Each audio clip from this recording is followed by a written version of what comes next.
Hi everybody, welcome to lesson 2 on the Tempest. It's Mrs. Burrow again. I'm going to talk you through this lesson. There won't be much from me because it's a fairly short lesson that's full of things for you to do rather than for us to tell you about. Okay. There are only 3 things we want you to do today. We're going to start by thinking about costumes, what they might possibly represent. Then you're going to go on to storyboard the plot, and then we're going to complete a quiz on teens. So let's start. So, clothes maketh the man, or as Shakespeare wrote in Hamlet, the apparel often proclaims the man.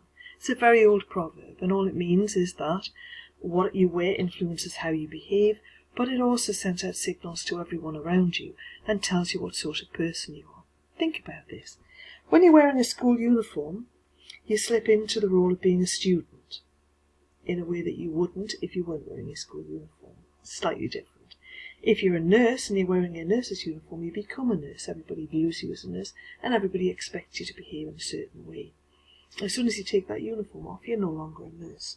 So what you wear is very important. And Shakespeare knew this.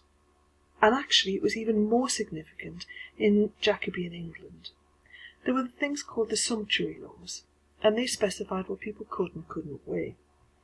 If you transgressed these laws, punishments could be really harsh. For example, wearing purple was only allowed if you were royal. And if you were caught as a non-royal person wearing purple, you could be executed, you could be sentenced to death. So, in The Tempest, at the very start, Prospero asks Miranda to help him take off his magic garment. This gives him supernatural powers. And I've got some images here of the supernatural garment that he wore, his magic garment, that he believes endows him with the powers that he has. And they're all very different. I mean, the one that Patrick Stewart's wearing there is just a fur cloak.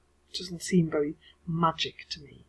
The one next to it, that top one with all of the symbols on, seems much more like a magic garment. But which one do you think is the most interesting? So the first thing I'd like you to do today is I'd like you to spend 5 minutes either writing about what the magic garment might symbolise. For example, does it symbolise his power? Does it symbolise his strength of will? Does it symbolise his dominance on the island? What do you think that magic garment, how does Prospero change when he puts the magic garment on and when he takes it off? Or, if you're feeling very creative, you could design a magic garment for Prospero. So pause now and spend 5 minutes doing just that. Welcome back. What I'd like you to do next is read the plot outline in your booklet. It's in 14 stages, 14 sections of it. And you're going to create a storyboard using those moments in the play. So, find them in your booklet right now and start looking at them, okay? And here's a storyboard. Boxes 1 and 14 have already been done for you, but there are another 12 boxes that you need to do and spend 3 minutes doing each box. I'm saying if you're feeling really, really creative, you could create a story, instead of a storyboard, which is quite restrictive, you could do it like this slide. You could do a sort of graphic novel almost, in brief, of the plot. Okay. So each of these is going to have a picture. If you decide the storyboard is going to have a picture, and underneath a little extract from the 14 stages that you've seen. Okay, so it's going to take you 35 minutes at least.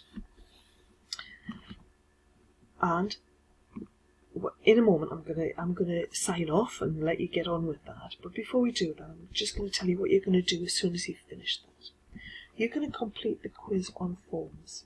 Your teacher should have sent you the link to that, because only your class's answers get sent back to the teacher, which is why you need that link that your teacher sent.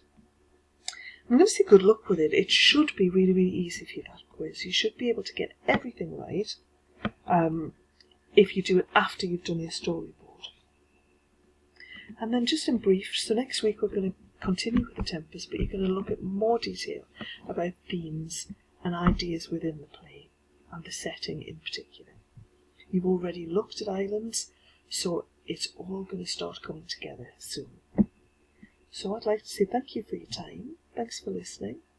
Well done on all the work you're completing. And can you stop now? Go and do your storyboard. Don't forget to do the quiz and send it to your teacher. Thank you. Bye.